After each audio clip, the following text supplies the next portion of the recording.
welcome to the 25th episode of Barista Unfiltered, a podcast dedicated to the life and times of baristas. They tell us what's brewing in their lives and work in this free-flowing and unfiltered podcast. Thanks for joining us. I'm your host, Jodie And I'm Austin Miller. Woo! And our guest today is Elizabeth Freeman Raines. Hello. Hello. We'll call her Bug because that's who she is to me. She's a long-time friend of mine. So let me introduce her properly. She is one of my oldest friends, old like we've been knowing each other for a long, long time. And she can tell stories that I'm thankful weren't captured on a mobile phone in the 90s. That's before we go back, people. Before mobile phones had video. She can be described in a great many ways, but we're going to start with just a few. We'll start with Chapel Hill native, music educator. Dancer, singer. Some of her greatest hits have even been recorded. Also, she has been known to teach me a lot about the important things in life, like how to use a mocha pot to whip up delicious coffee at home. Welcome to the podcast, my friend. Thank you. Welcome, Thank you for Elizabeth. having me. Absolutely. Thanks for being had. I love to be had. First thing we always want to know is, what are you drinking this morning? Oh, I am so beat out. Let me tell you what I am drinking today. Well, right now I have a precious glass of water because I started my day many hours ago with a giant, I'm so beat out. I'm just embarrassed to say, hazelnut iced coffee. Because as we probably will talk about later, I have spent 4 years in Rhode Island, the land of the Dunkin' Donuts, where you can get 401 different flavors of iced coffee. And hazelnut happens to be my favorite. So huge iced coffee. And then I came home to a precious Bialetti coffee with some foam on top that was just beautiful. But then I finished that too, and now I'm down to water because I've made a deal with myself that I have to drink as much water as I do coffee. I also have that deal with myself. And I love coffee. I would just drink it all the time, but I have to alternate. So now it's water time. Do you? That is a deal I cannot make with myself. Oh, because Austin. I'm behind the count. Because I'm behind the counter all day. If I drink water for every cup of coffee that I drank, I would never work.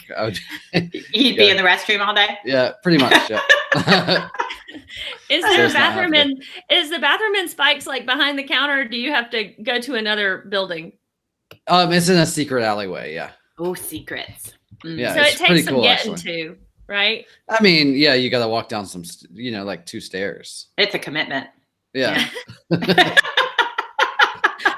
So what's your ratio, coffee to water, Austin? Well, coffee has water in it, so. Yeah. I knew somebody was going to make that argument. Isn't it just made of water, right? That's right. Yeah.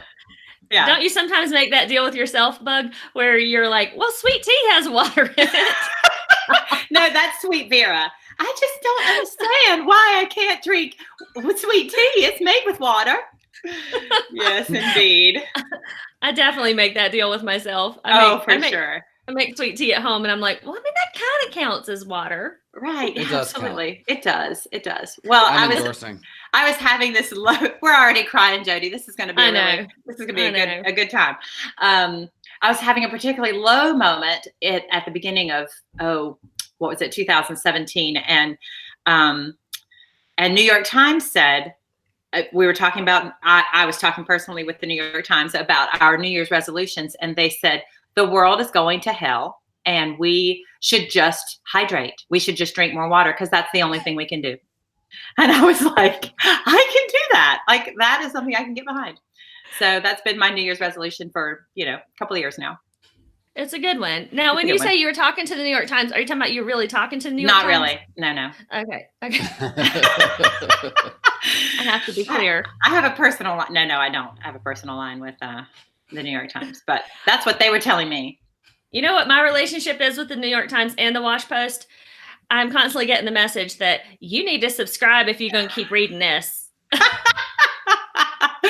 Right. This is your final article. You must Yeah. subscribe to read any more. I've had What is those it? too. Like you get a max of 10 a week before they're like, we need some money from you. Right. And you're like, I'll wait till next week.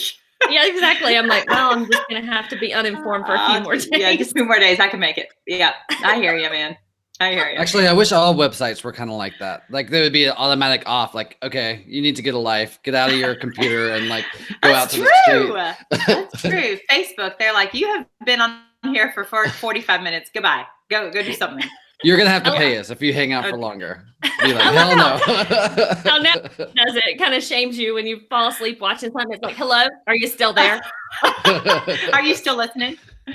Are you still listening? That's what Pandora does to me. That's what I get all the time. Yep, exactly. Are you still listening? Yep. I have my hands covered in salmon and I can't click it. So like, well, shoot. Oh my God, there we have it. Yeah. All right. Well, like you mentioned, you are back in Chapel Hill area after a stint in Rhode Island. You want to tell us a little bit about where you are now and where you've been pretty recently? I've been fantastic places. The world is beautiful. I am currently in, I don't know where to look. Do I look at Jodie's eyes or do I look at the camera? It doesn't really matter. Weirder? People don't watch YouTube. That's the reason we record on YouTube is using audio recordings. You can do whatever you want to. Like people do look at it, but it's not. Most people are listening. Okay. So I'm telling our listener only people right now. If you want to see this, the silly faces and the little tears we're going to be wiping away. I should have got the Kleenexes over here. Golly. Okay.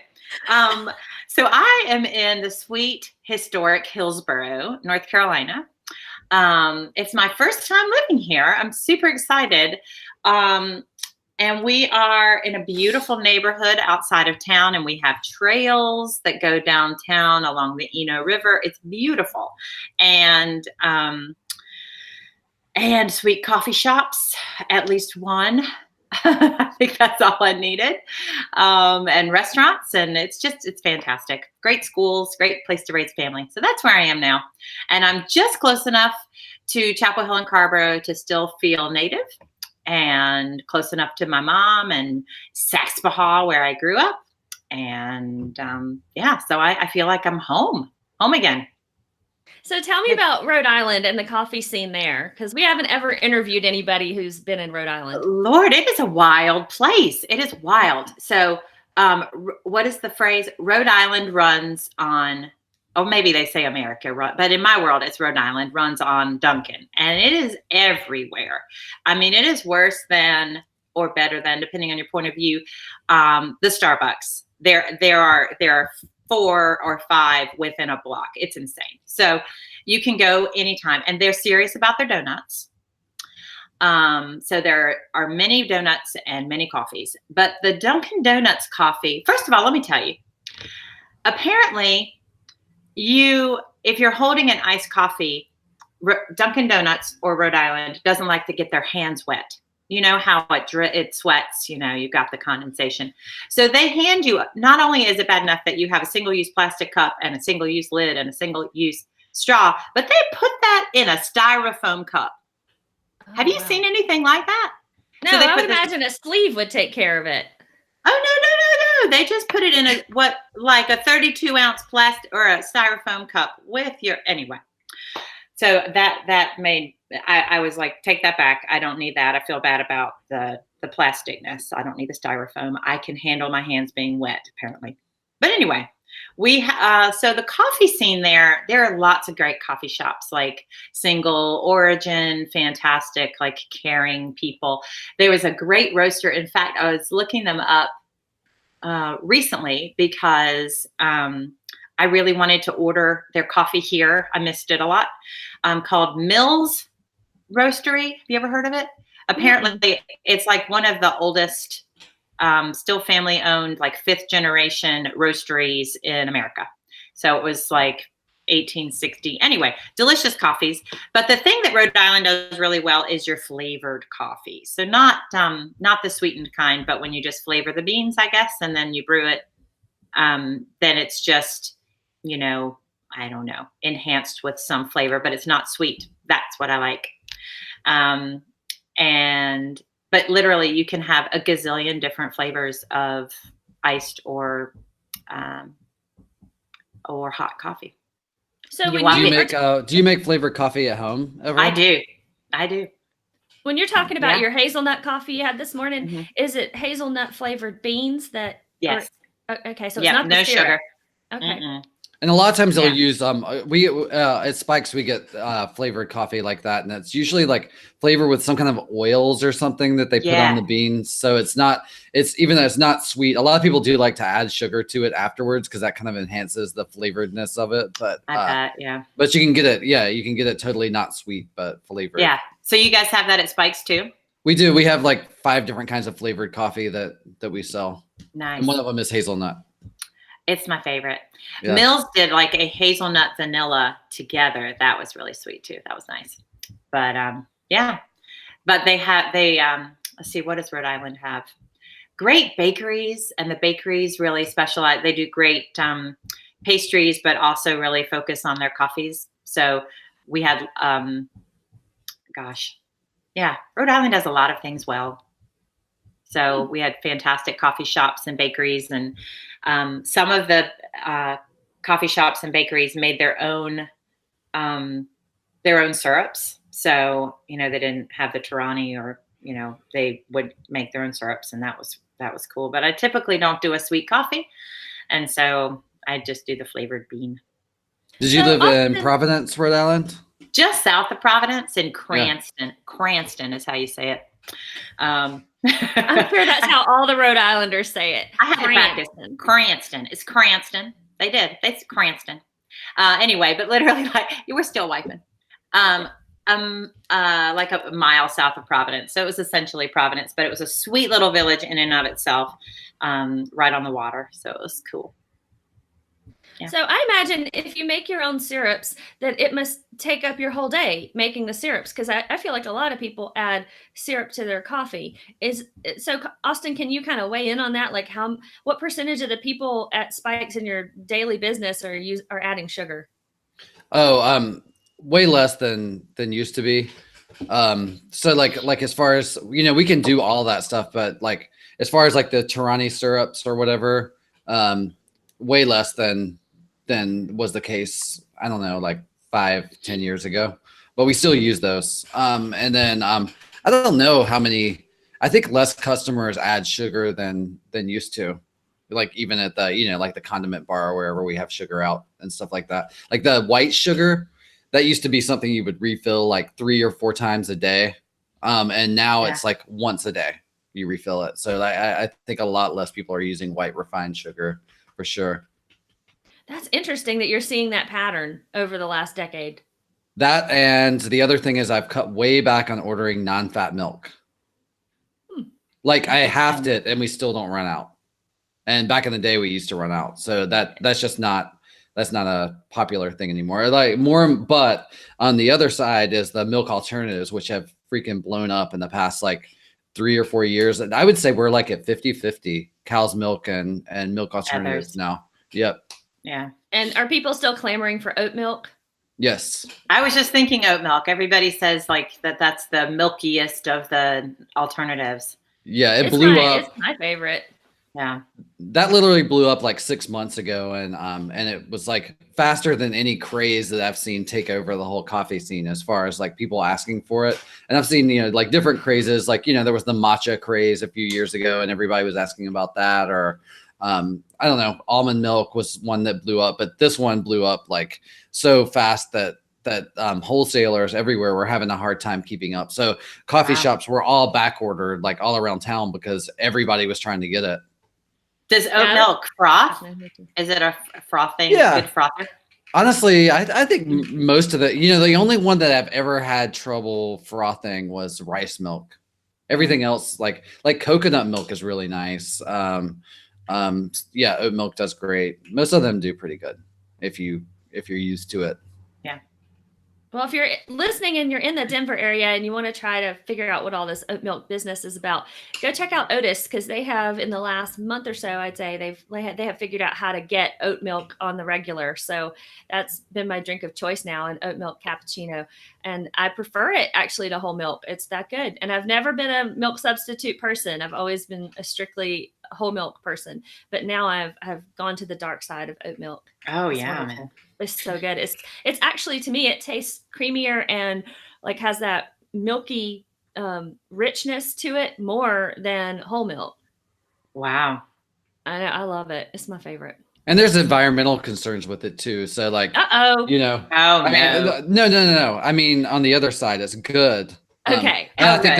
I think that's what people are seeing, you know, because like dairy farming is, you know, as far as like greenhouse gases and stuff like that is fairly intensive. And then you know, for your diet also, it supposedly is better for you. But then compared to almond milk, oat milk is a lot less. It uses a lot less water. And I think that's why it took off so fast in California, is because we had the, you know, 10 years of droughts that we're finally out of. But almond milk, it's like almonds take a lot of water to produce. And then for almond milk, you're taking water intensive product and basically adding water to it. So it was, you know, using a lot of water. Oh yeah. And it was my vegan friend Monica that turned me on to oat milk. So I thought I was doing something good. Switching.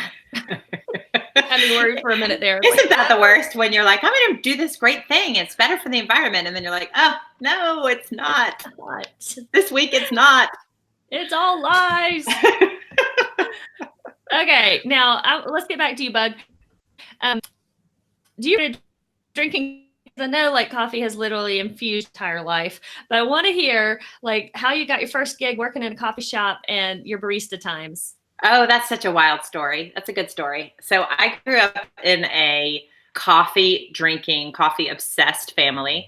Everybody around me was a coffee drinker, especially because my daddy owned a restaurant, bar, coffee shop in Chapel Hill called the Carolinacoffeeshop. And it almost makes me cry to say it. He owned it for 41 years.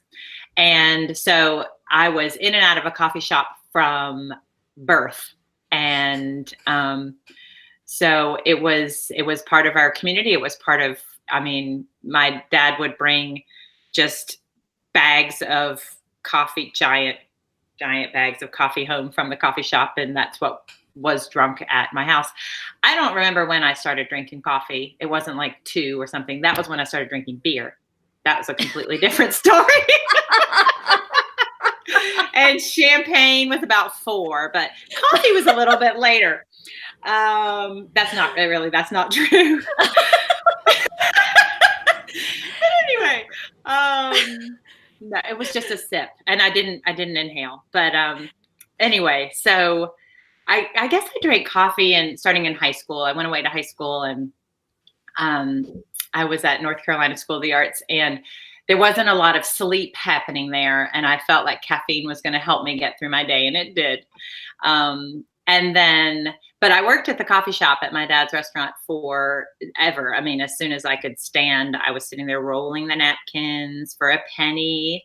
And then I remember I could roll 88 napkins and get my 88 cents and go across the street to, I think it was Rite Aid at the time, and there was like a pack of cards or some jacks or I don't know, some silly putty or something that was like my woohoo. I just spent my 88 cents and now I have something to play with. I thought you were going to say buy a pack of cigarettes. No, that was a little bit later. No, luckily I learned very early that was not my scene. But yeah, that would have been a good story too. Anyway, so I worked at the coffee shop since I was born. And then when I graduated from college, I moved back to Saxbaha and worked full time. And that was the beginning of my barista years. So I just graduated from college, and I needed a job, and I got one of those degrees that sounded really great and, enhanced me as a human being, but made me absolutely worthless on the job market. So I was like, barista, that's what I'll be. And so I worked full time at the coffee shop, and I made coffee. We had I can't even remember. It was beautiful. It was brass with like eagles, and I don't even know what all the espresso machine was. It was beautiful. but it was kind of the beginning. I mean, like Starbucks hadn't taken off. How old am I? I don't even know what year this was, but so it was sort of the beginning of specialty coffee drinks, at least in Chapel Hill. So most people, we did a lot of drip coffee, and we did counterculture coffee when that came out, became a thing in the area, and Broad Street. And anyway, so I loved making coffee drinks. That was like one of my favorite. And I mean, it was a full bar as well. So there were beer and liquor and wine and all of that as well. But I loved being behind the bar and talking to the people. To me, the coffee experience is all about the people and the environment and the atmosphere. And it was such a great atmosphere and a great environment of, eclectic. There were students and professors and people that just lived about town, and just wild people that would just come in and just be fascinating to talk to.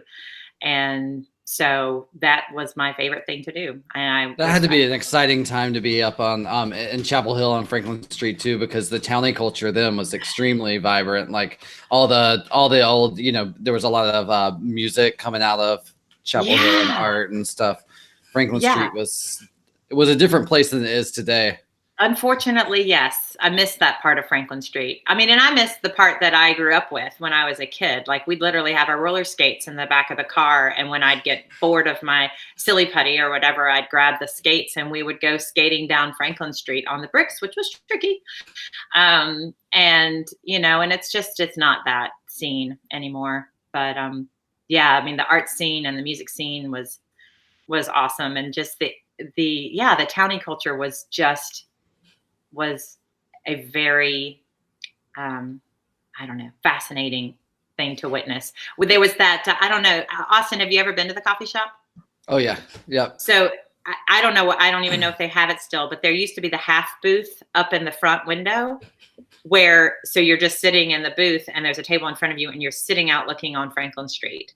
That was my favorite place to be, like, on Halloween night or on a Sunday morning or after the basketball game or whatever. Like, it was the place to be to just watch Chapel Hill walk by. And so just to get a cup of drip coffee and sit there and just watch the world walk by and just watching. Oh my gosh, I have so many memories of sitting in that half booth, but I was sitting there. I wasn't even, I was filling up somebody's coffee, another employee of the coffee shop.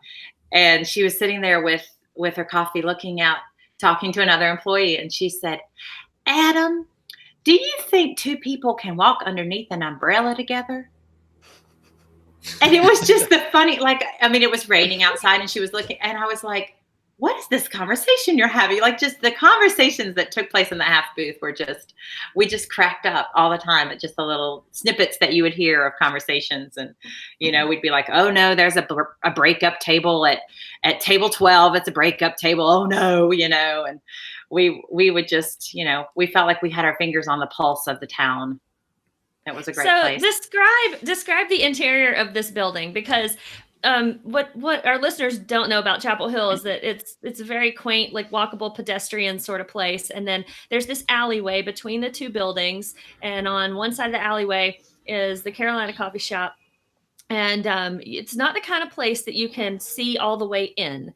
So just walking past it, it has an air of mystery about it. Right. There are windows, but for some reason it feels a complete world away from all the other. I don't know why that is, but you can see into the windows of most shops on Franklin, but not so much into the Carolina Coffee Shop. And it has this weird entrance, that you kind of get birthed into the building. So, like, talk about the furniture, talk a little bit about your dad, because you need to. Tell us about the coffee shop. All right. So the coffee shop, I don't want to misspeak, but my understanding is the coffee shop is in the oldest standing building on Franklin Street still. It's, the motto, the little phrase is since 1922. So it has been a coffee shop and a soda fountain since 1922, serving Chapel Hill's people. I don't know what it is about that. You're absolutely right. I'd never thought about that mystery. So the whole front of it is glass, but something about the glare from the street or the kind of glass it is or whatever, like you can't really see what's going on the inside. Plus, especially when my dad owned it, it's a little different now, but not a lot. It was very dark in there. And so when it was bright on the street and dark inside, you have no idea what you couldn't see what was going on in there. It's dark wood. It looks very much like an English tavern where there's like wainscoting, and he always had the strangest art on the wall. Like there was this crazy clown playing a lute with these wild eyes, and they were just, I don't know, everything was just very eccentric. And there was a long bar. It's different now, but it still has a lot of the same essence. Anyway, there was a long bar at the front of the restaurant on one side, but it was long. The whole restaurant was long and narrow, sort of cut in half with a planter. And so it was mostly, I don't know, it was those tall booths, dark wood booths that sort of gave you a box to sit in, to a private sort of, I don't know, you felt like you were in an opera box house. Like it was very, it was a good cozy feeling, and like little cushions on the booths, and it's a good feeling in there, but very mysterious. You're right. And it felt like there was a history there. Definitely. You definitely got that feeling. Like it was, it had a little bit of maybe like a more like from another time, like formal kind of feeling about it. And, right. And it was like, you definitely felt like you were part of the history of the town of Chapel Hill when you were in there.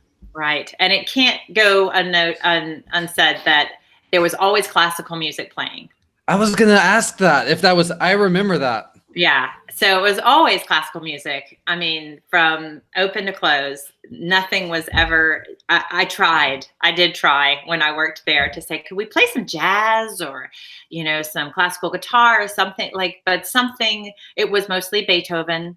My dad was a huge Beethoven fan, very dramatic and bold. And Sunday mornings was a little bit more like trumpet fanfare kind of Baroque kind of music, but he was always in charge of the music that was played. And it was CDs. He'd have like a 5-disc CD changer, and that was all we'd play. And if I tried to change it up just the littlest bit, he would come. I don't know how he would know. But he would come marching up from the kitchen and walk all the way back up to the bar and change it, because he knew somebody had been messing with his playlist. He wasn't having that Grease soundtrack. No. That was not acceptable in that place. So yeah, it was a really, really magnificent, magical place to grow up. Can you talk about why your dad liked classical music so much? Well, gosh, why? I don't know, but he was always, he was a pianist. He was a concert pianist and composer. And I think there was always a part of him that wished that was, a huge part of him that wished that was more of a part of his life, that he was, he would have been happier playing the piano all day or composing all day. But there was this restaurant that needed his attention, and that's where he was all the time. And so he just surrounded himself with the music that he wished he was playing at the restaurant. So Byron, did he receive any formal education as a classical pianist? Well, he went to Carolina for like a semester, and he went to Juilliard music school in New York for a semester as well. And that, I wish I knew more about those tales. I remember he really wanted, he desired to be bohemian, And so he was in New York looking for the perfect place to live. And he'd walk into a place and it just didn't have the right feel. And he'd just walk out, and he was walked into another one and walked out. And I remember the one that he described as his, like when he knew it was going to be his apartment, he walked in and it was just this barren room with, I mean, nothing, no shades or curtains or anything. And there was one cord hanging from the center of the room with a light bulb attached. And he was like, this is it. Like this, that was how he envisioned his, you know, bohemian lifestyle in New York City. And so that was his apartment that he lived in while he was at Juilliard. But yeah, I mean, and he played piano since he was a kid and was an amazing pianist. And I remember going to your house out in Saxapahaw. He was always filled with music with him playing. Yes. So when he wasn't working, it seemed to me he was playing. Right. Yeah, he played as much as he could. But he worked a lot. So let's talk about your dad a minute, because there are so many characters in Chapel Hill, people about town. He's one of them. Indeed. Yeah. So I don't think anyone could possibly begin to describe him better than you. Oh gosh, I don't, there's so many things. He had an incredibly big heart. Like he was always, I remember people would come in to interview for a job, and, you know, and he was my dad was, I don't know, 43 when I was born. So when I was working, at the restaurant side by side by him, he was what, 65? And these, you know, 16-year-old kids and these 21-year-old kids would come in with their mohawks and their tattoos. You know, we call them the post office kids, you know, the teen center at the post office. Remember those? Yeah, I do. You know? And those kids have changed. Like, I know what's going on at the teen center, and it's not those kids, but it used to be 20 years ago, mostly tattoos and blue hair and spiking, and I don't even know. And they would come in, you know, and ask for a job. And my dad, I'd sit there and watch him sit down with this person that I thought, oh my gosh, my dad's not ever going to hire this person in a million years. And he, you know, they'd walk out and I'd come up and say, well, what happened? And he said, well, you know, he seemed like a nice guy.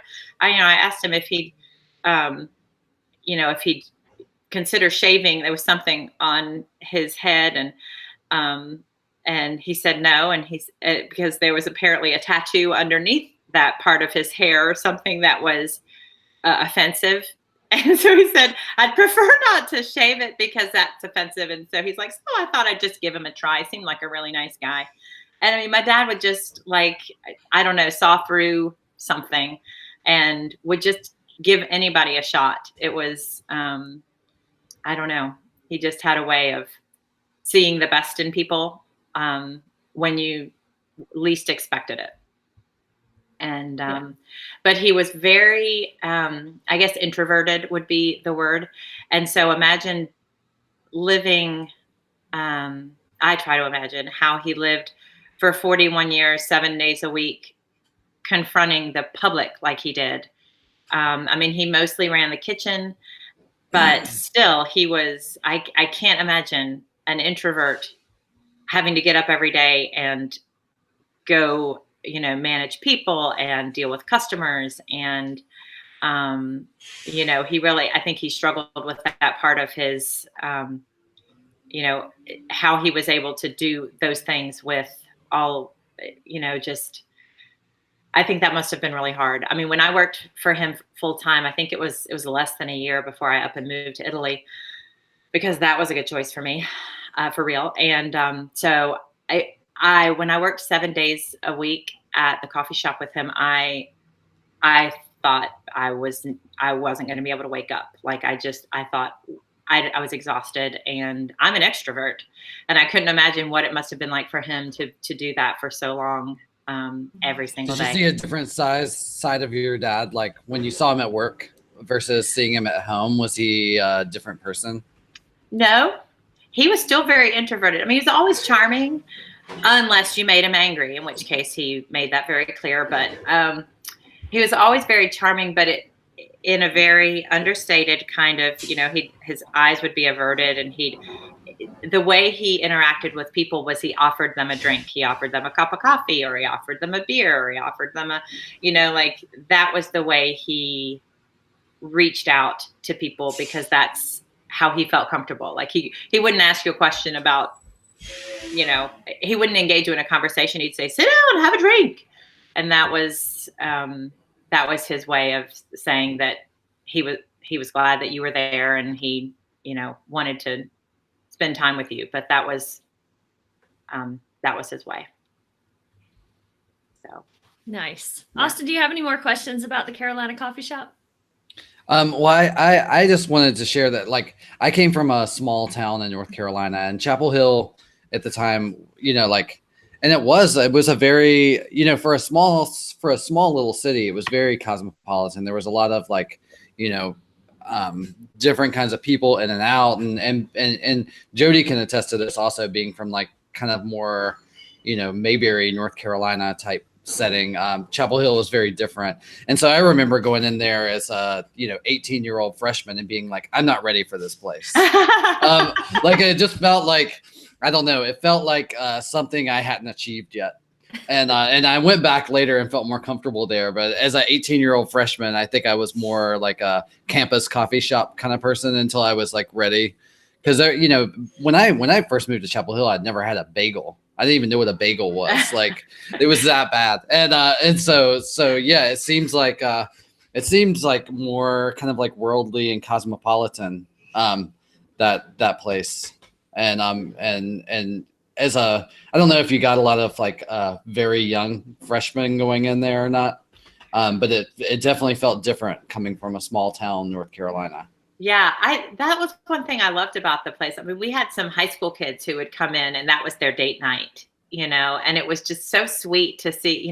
I saw a young couple that looked like they were from not Chapel Hill, and I did card them. They were of drinking age, but he asked for a giraffe of wine, just as I mean, honestly, and impressing the young lady, and it was all I could do to not crack up. And I was like, absolutely, I will be right back. And I mean, wow, and so it was, and then they were professors from the university that were there every afternoon. Like, I knew when they finished their classes, they would come in and they'd sit at the bar and have a cup of coffee or a glass of wine, and you knew what everybody was going to order.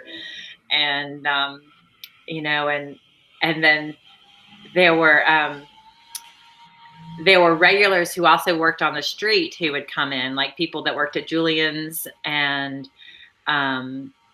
what else was there? Like Peppers, and one of my good friends worked at the Varsity Theater, and so we had a lot of the local Franklin Street crowd would come in as well.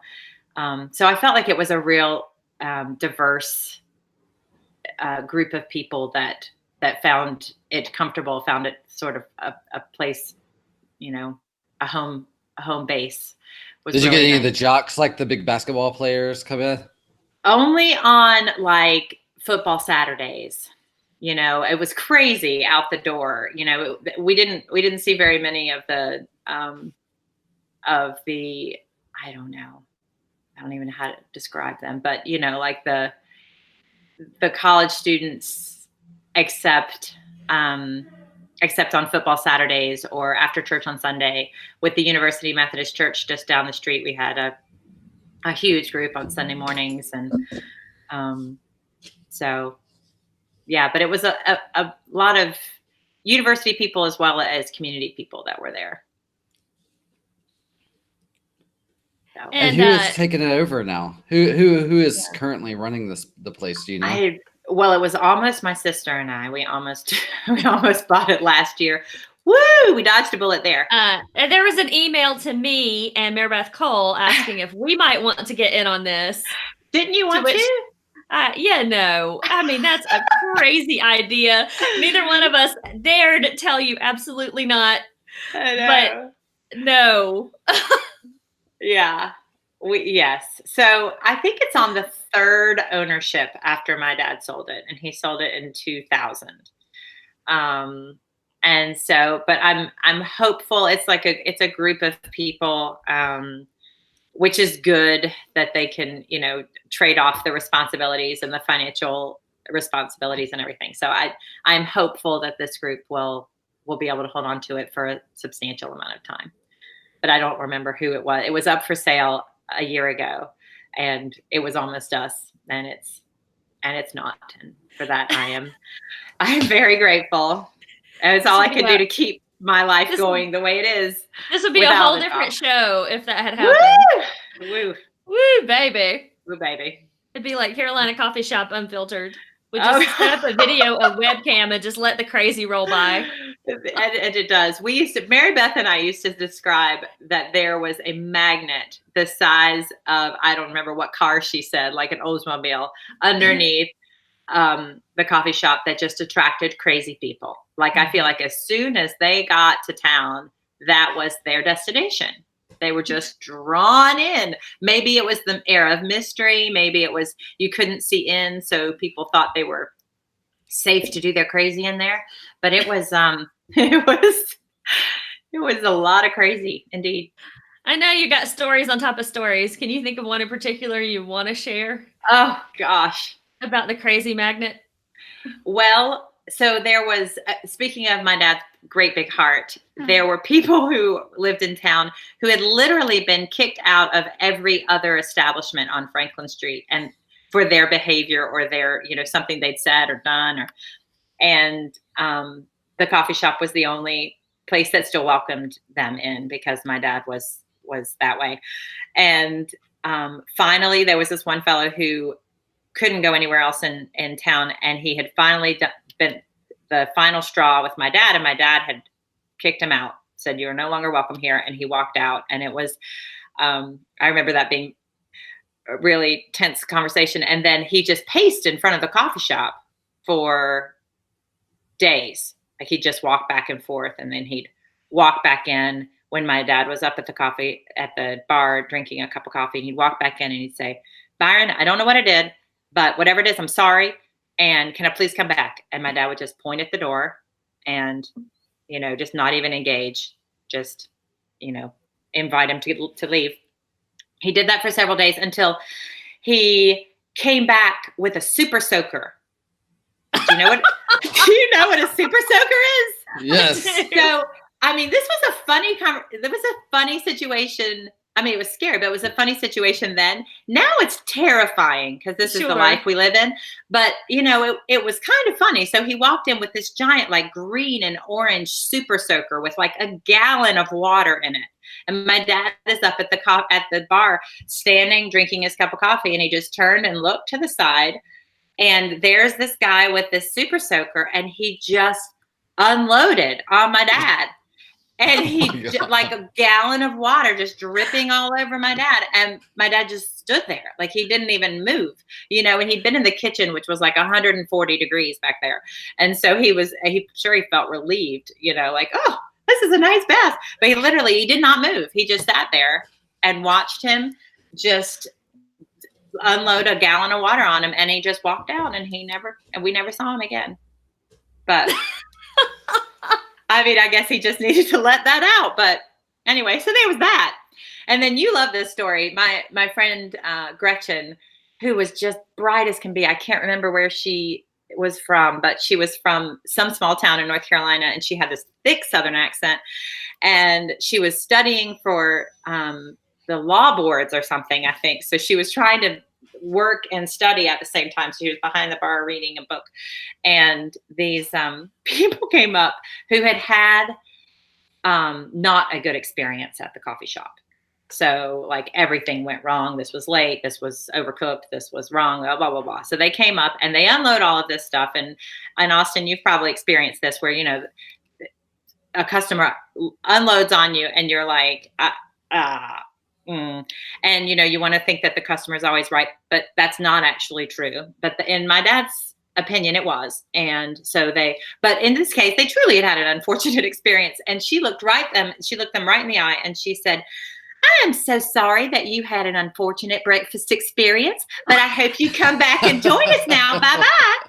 And she just let it float right off of her. And I remember while I was there, like if somebody, especially because I was personally connected to the coffee shop and my dad, but if somebody had an unfortunate experience, I felt to blame. It like weighed heavily on me. I felt horrible.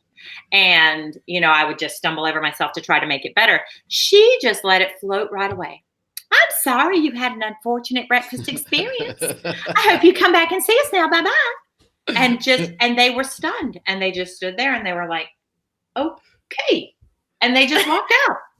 So Austin, if that happens to you at Spike's, you just remember that, but you have to have that nice lilting Southern. Oh yeah. People love that here. So yeah. I think it would work.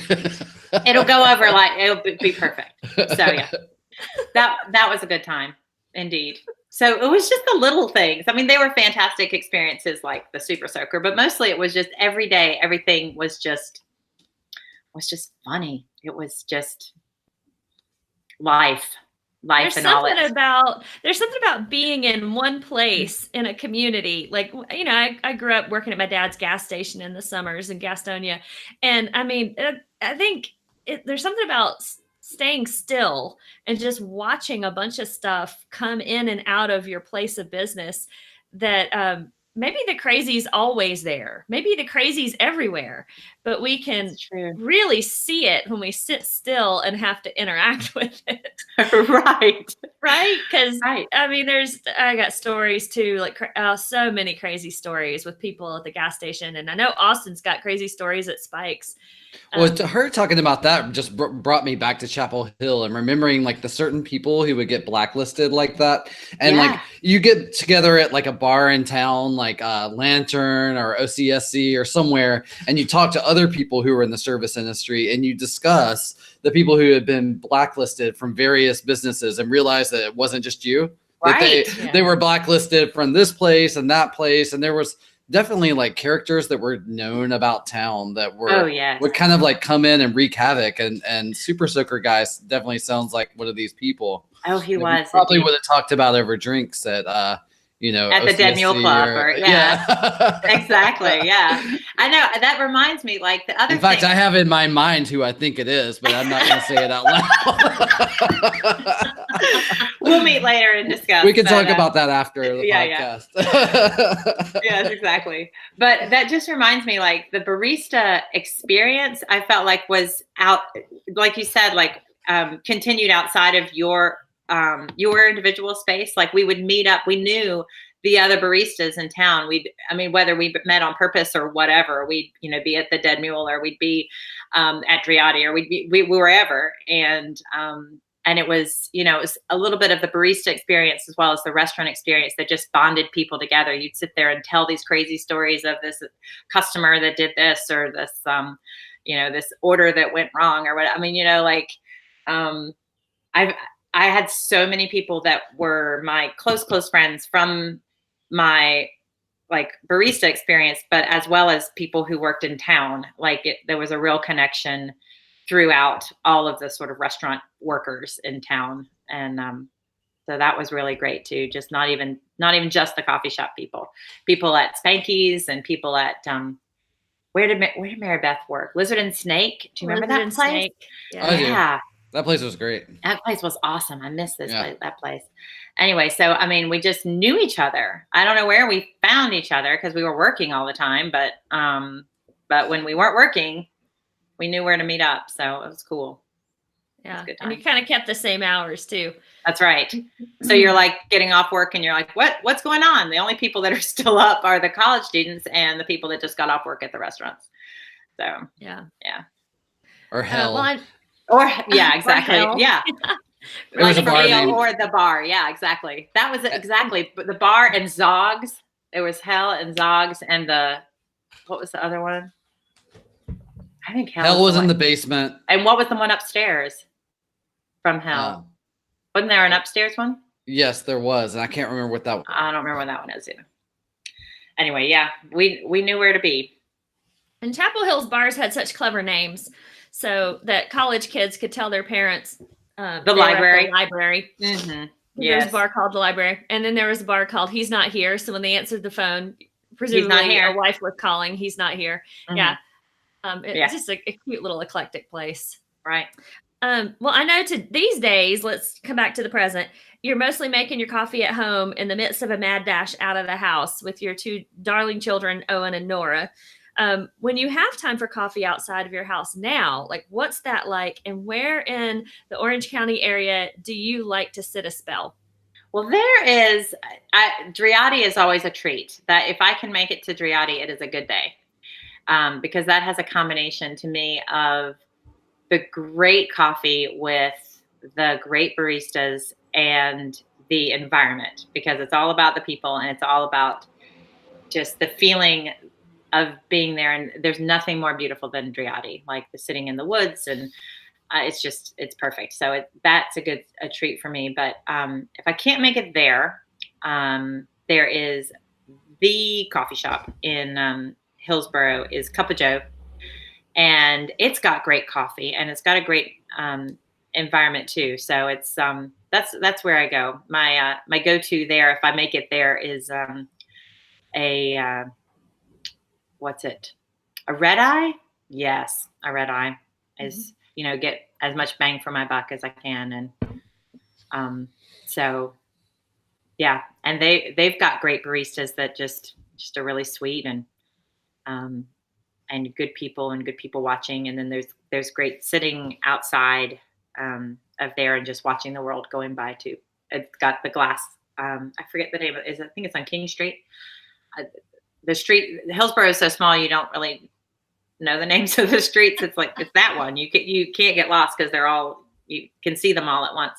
But they've got the glass front, so you can, if you're sitting inside, you can still see the street going on outside. And then there's a sweet little bookstore across the street that I love to check out. So it's a nice experience to go to the Cup-a-joe.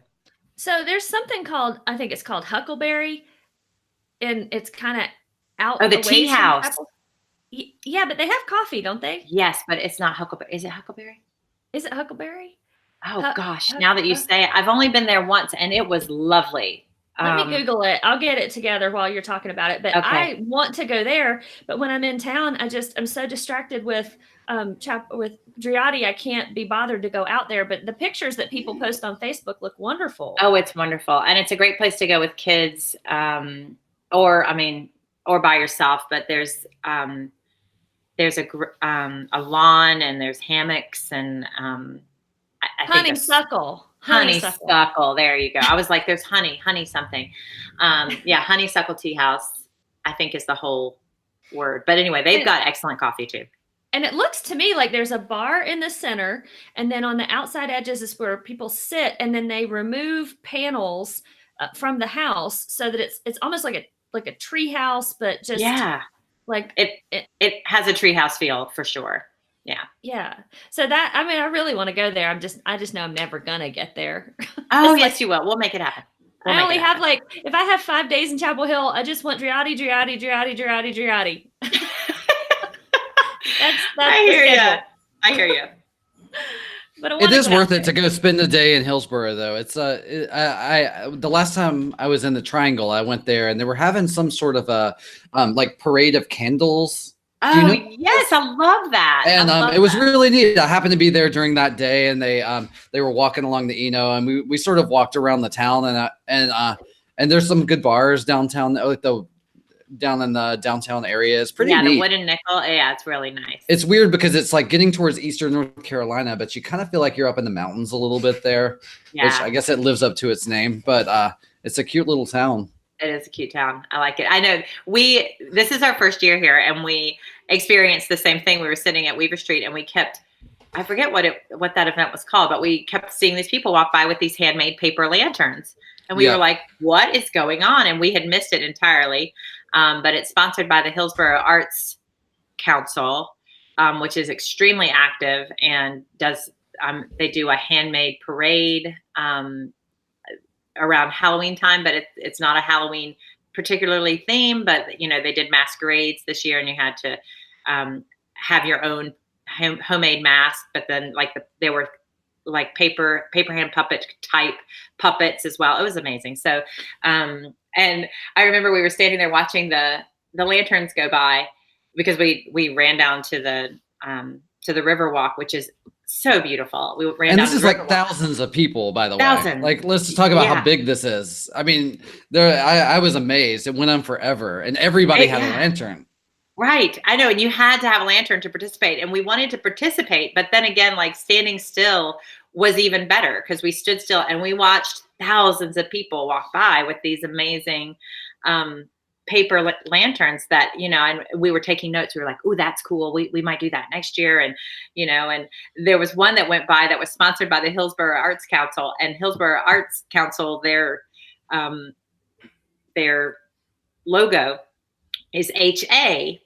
And this lantern had HA all over it. And I was just like, "Oh, that's funny. It says ha ha ha ha ha ha ha ha." And somebody said, "No, that's Hillsborough Arts Council." We were like, "Oh, we thought it was just oh, isn't this a funny lantern? Ha ha ha ha ha ha." No, that wasn't it at all. We were like, "Oh gosh." So have you guys started working on your lantern for this year yet? Not yet, but that is a good. You got to get on that. I got to get on it. I was looking at it. I was like, I really appreciated how they separated. So like they said you have to participate. Mm-hmm. Otherwise you're not in this parade. And that kept it from getting diluted. And, you know, you could stand on top of a parking deck and watch it, or you could stand over a bridge or wherever. Right. There was lots of places that were good for being a spectator, but they didn't allow you to go and get down in there. Which I thought that was cool. It was like, you know, definitely a requirement was that you had made your own lantern, and people made some pretty elaborate setups. It was neat. Right. But then some were super simple, and that was what made them really, really sweet. So yeah, we'll start working on that right away. Thank you for that. Thank you for that nudge, Austin. You got to start early. Oh my goodness. Well, these days you're busy with lots of performing. I know you just came off a big show in Durham. Can you tell us about that? Oh, that was so fun. This year, for the first time, I don't know how I've missed it because they've been going for, I don't know, since the 60s.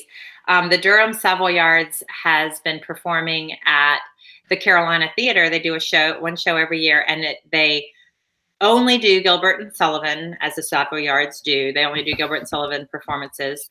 And there's a canon of, gosh, I'm going to misspeak, but I think it's 14 Gilbert and Sullivan operettas that they wrote.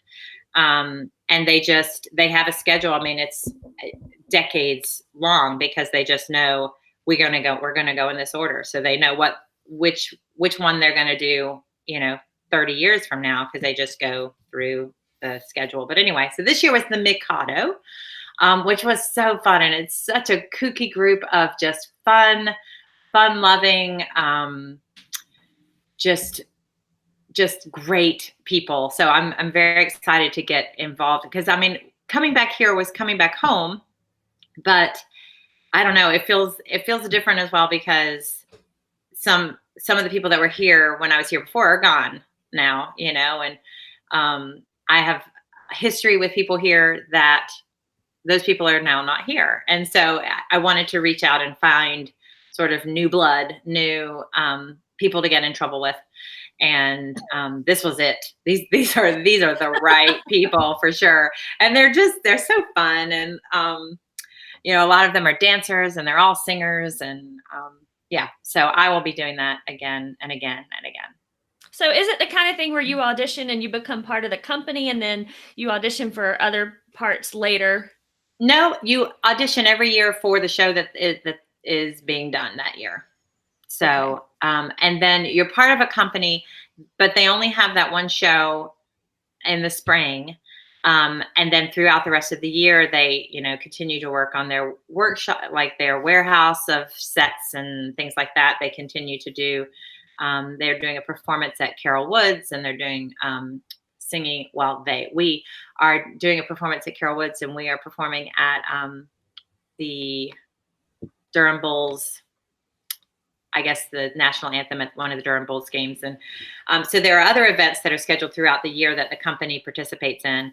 But then like next spring, everybody will audition again for Patience. They're doing Patience next year. So anyway, so I'm very excited.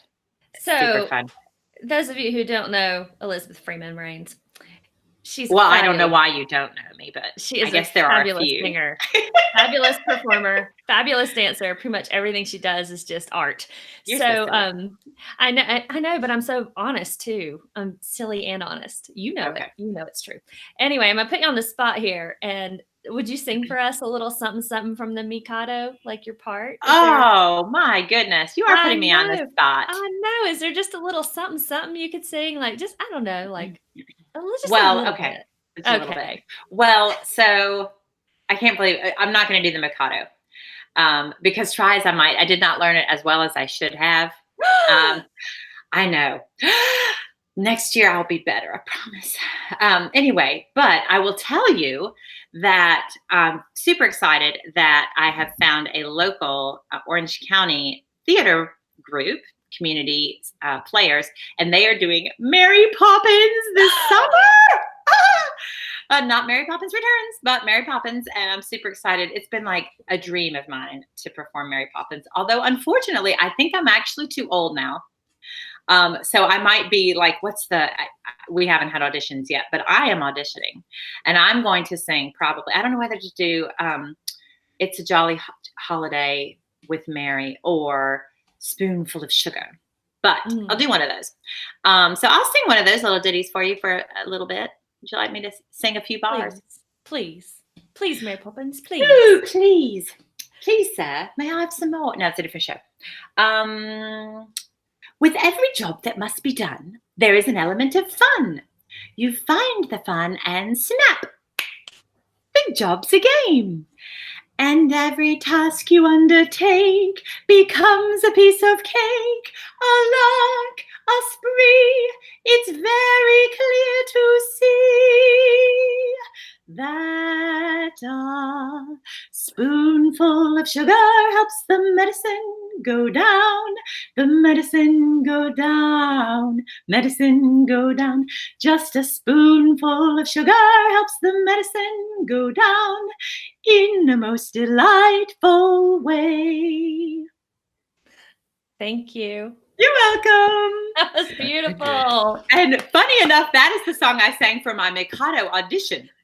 Of course. That's why they accepted you. They were like, so, sing something. And all of the Mikado, all the Gilbert Sullivan is sung in English. And so they were like, just sing something, of it in the right nature of the music. So I was like, well, since I'm the mother of an 8 and 5-year-old, what I sing the most these days is Mary Poppins. So that's what I'm going to do for you. Anyway, it was super funny, but they let me in even though I didn't sing opera. So it was good.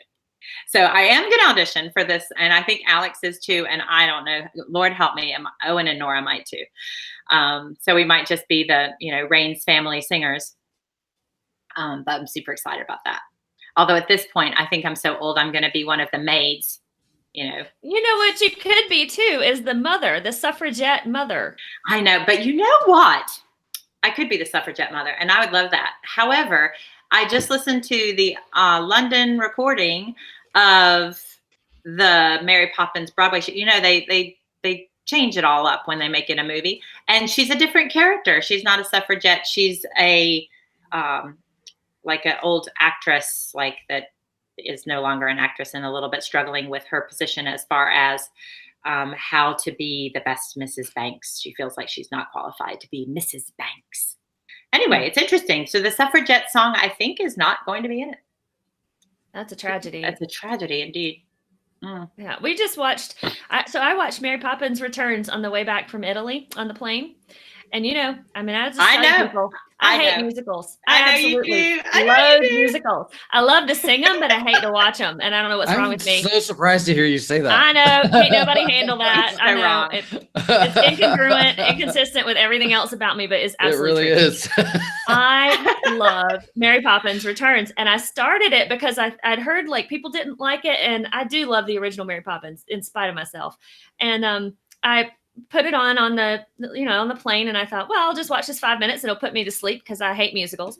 And I was so engaged. I was dancing in my seat uncontrollably through the whole thing. I loved it so hard. I was disturbing everyone's peace. And then when I got home, I watched the original Mary Poppins all over again. Oh my gosh. And I just loved it. I just love Mary Poppins. I can't help myself. It's going to be your gateway drug. You're going to fall in love with them. I know. Do you want to hear the saddest part? Sadder than I hate musicals is that Bob Newhall, my husband, who's 50 years old, had never seen Mary Poppins until last week. We took care of it. Oh, thank goodness. Yeah, and he absolutely loved it. All like 2.5 hours of it. It's so good. Yeah. Oh, it's so good. And in my ukulele orchestra, we're doing Supercalifragilistic for our small group song. So and we're doing Feed the Birds as a large group ensemble. So I'm all into Mary Poppins right now. Awesome. Yay. I know. If you're not into Mary Poppins, people, check it out. Be. You should be. Just go do it. Do that for yourself on some level. Watch the YouTube video. Enjoy it. It's wonderful. Okay. Well, you're doing a lot of things these days. You're taking care of 2 bright, beautiful children that are smarter than they really need to be at this point. It's going to be a problem. Really bright children, and super talented. What's going on with you personally? I know you're teaching ukulele classes. Oh, and that's super fun. I'm having a great time doing that. I'm teaching a few voice lessons, and that's super fun too. I'm very excited about auditioning for Mary Poppins. I'm looking for a dining room table. And it is consuming. It is all consuming. And let me just tell you how I feel about this. So to me, maybe because of my years in the restaurant business or I don't know, but to me, the gathering at the table is the most important time of the day. I mean, the gathering with the people that you love, the sharing of food, the saying thank you, the saying, I love this, is this delicious? I mean, all of that is the most important part of my day. And so I moved into this house that's lovely, kind of sterile, but lovely. And so I'm bringing color and I'm bringing character to it. But I cannot find a dining room table because it's this thing that is just, it's so important, so rather than walking into a store and being like, that'll do, and I know that the thing that is important about this table is the people. You can create that at any table. However, I'm starting from scratch. I could find the perfect table that's going to create this feeling that I want. Anyway, I have found somebody that's going to make my table for me. And for that, I am grateful.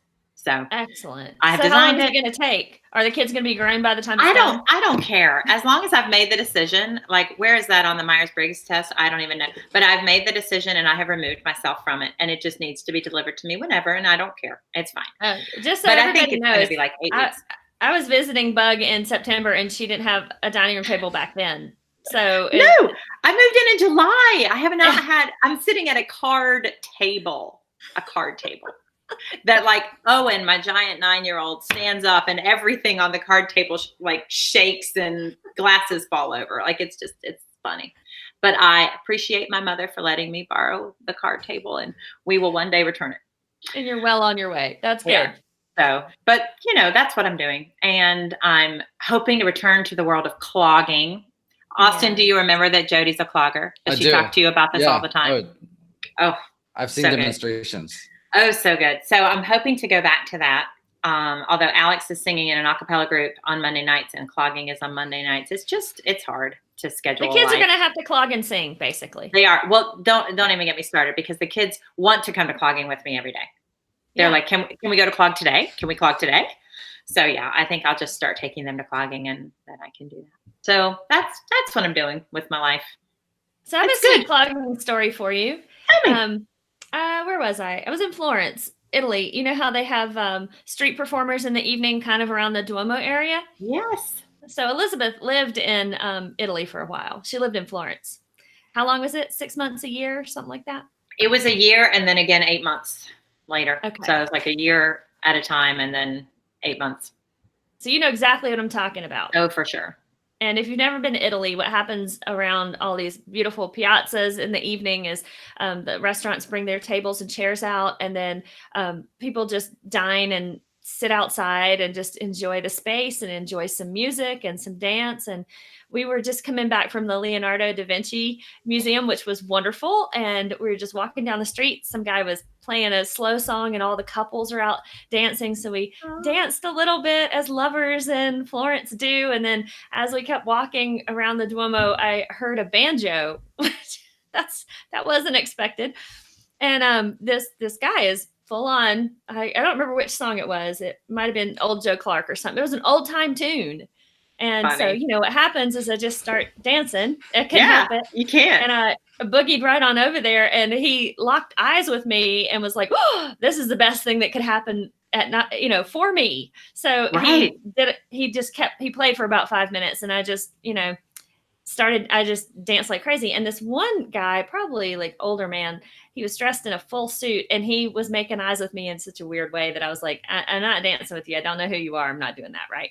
But everybody had gathered around us, like, to enjoy this dancer musician interaction that had just popped up. So, you know, divinely. Oh, sweet. And so I know. So the song came to an end, and, you know, the banjo player was like, grazie mille, you know, and the old man gets up and he started dancing when the guy played other songs on his banjo, like not old time tunes. So they were an act. I didn't know. I just popped up. And that's why he was so thrilled about my dancing, because this is the one song he doesn't know how to dance to. Oh, funny. I know. What kind of dance does he do? He does all kinds of like weird modern stuff to a banjo. It was in a full suit? Only in Italy. You know how strange things are down there. I do. Yeah. I do. But it was delightful, and I stayed around and, you know, watched them play for a little bit longer. But, you know, I mean, it was just one of those classic moments where clogging takes you wherever you should have been. I mean, I know how often it's happened, maybe twice in your lifetime. The clogging comes in handy. Oh my gosh, that's so funny. Yeah, it was a good time. That is a good time. I remember when I was in Florence, I came up to Piazza della Signoria. Those things just pop up out of nowhere in Florence. And I came into Piazza Signoria, and it was packed. And there was a full orchestra and choir, and they were doing Beethoven's Ninth. Just, you know, on a Tuesday in Piazza della Signoria. Like, there were thousands of people, full orchestra, full choir, Beethoven's Ninth. And I was like, oh, well, I was looking for something to do tonight. I'll just sit here and have a little Prosecco and enjoy. I mean, and everybody else was doing the same, because you can. Yeah, because the entertainment's there. Yeah. And it's so pleasant there. The weather's, you know, just so it seems like it's perfect all the time. Yeah. It does seem like that. Let's do that. Let's just go there. Let's just go there. And we'll just bug and be all over the place. I know. With our tap shoes. Bug and I used to travel with tap shoes everywhere we went, so we could clog like in the airports and be told to stop doing that. That's usually our experience with clogging, is being run out of places. Well, I tell you, on a tile floor in a big airport, those tap shoes can really carry. In New Orleans, they delayed our flight, and we're like, well, we're just going to practice right here. Right. The security escorted us out. Tips too. I mean, did you have anybody throw you dollars? Oh, no. They always like throw us out. That is what they did. But we loved it. We didn't care. We just laughed and cried, and it was good. Yeah, it's a good time. Well, as we're going to have to wrap up, and I hate that, because, you know, we could just go on for hours. Tell us about your 3 favorite coffee shops of all time. Oh, gosh. Well, one of them is in Florence. And the funny thing, you know, I knew you were going to ask this question because I have listened to your previous podcasts. Not all 24, but I did listen. And I knew this question was coming. And there's a coffee shop there was a coffee shop on Borgo degli Albizzi, which was where I did my study abroad in my junior year at Florida State, which was just down the street from this little coffee shop. And I cannot remember the name of it. But that's okay. It's not important. But what I remember about it was the funny thing, you know how in Italy, the names of the coffee shops, well, outside of the biggest sign outside of the coffee shop is actually the name of the kind of espresso they serve. Like it says like Cafe Ili or Cafe Lavazza or something like that. And I didn't know these things. So I was like, oh, let's go to Cafe Lavazza. And they're like, there are 4,000 of them, because that's not what the name of it is. That's the kind of espresso that they serve. Anyway, so I called it whatever that espresso was for the longest time. And I don't even remember what that is. And I never really knew the name of it. But it was right down the street from where we went to school. And I loved the owner and the running into friends and meeting new friends. Again, it's just coffee's about people to me. But the coffee, I mean, I'm sure I drank more cappuccinos and espressos, and they might do it now, but they don't do lattes in Italy like we do lattes here. Like they're like cappuccino, espresso. That's it. Macchiato, they do macchiato, but not the same macchiato, not your like cloud macchiato mess. No. It's tiny. Yeah. Anyway, so I had plenty of that. That was my favorite spot in Italy, and I was there every day. And then caffedriade, of course, it just can't be beat for my purposes of gathering with people and feeling a part of a community. I mean, even when I go there now, I'm like, oh, hey, I haven't seen you in years. How are you? And what was my other one? Oh, my sweet little place in Rhode Island, Little Falls in Patuxent Village. It was right down the street from everything in my little village in Rhode Island, Little Falls. And it was tiny. It was a tiny little coffee shop. And the baristas were always so, I knew them every day. Like they went through about 3 or 4, but they were there for years. Like it wasn't like going into a coffee shop where you get a different barista every day. Like I felt like family. So it was, those are my coffee shops. And that's pretty much what you're after in a coffee shop, is like getting to know the community and being involved in it. Right. Yeah. Where everybody knows your name. Right. Cheers isn't just it's not just for bars, it's for coffee too. It is. All right. Well, as we end this episode, we again want to thank Elizabeth Freeman Raines for being with us today, and thank all our listeners for joining us. We'd love to hear from you guys. I'm not kidding about that, so I'm just going to keep saying it till you start texting me and sending me emails. If you know a barista or coffee industry expert that needs to be featured on the show, write to us and tell us. Send us your questions about coffee, whatever it is. Send us an email, barista. You can find us on Facebook, Twitter, Instagram, and YouTube. Thank you to everyone who has made the time to subscribe to us on YouTube. We're getting closer to that goal to name our URL, so keep hitting that subscribe button if you haven't already. If you got time to write us up a thoughtful review on the iTunes app, that would help us get noticed by people outside of our just circle of friends. We have a couple podcast patrons now through Patreon. So big thanks to you guys. And if you want to join those cool kids and support the podcast, you can find that information at our website, baristaunfiltered.com. I'm Jodie And I'm Austin Miller. Y'all be good. Stay caffeinated, friends. Bye. Bye.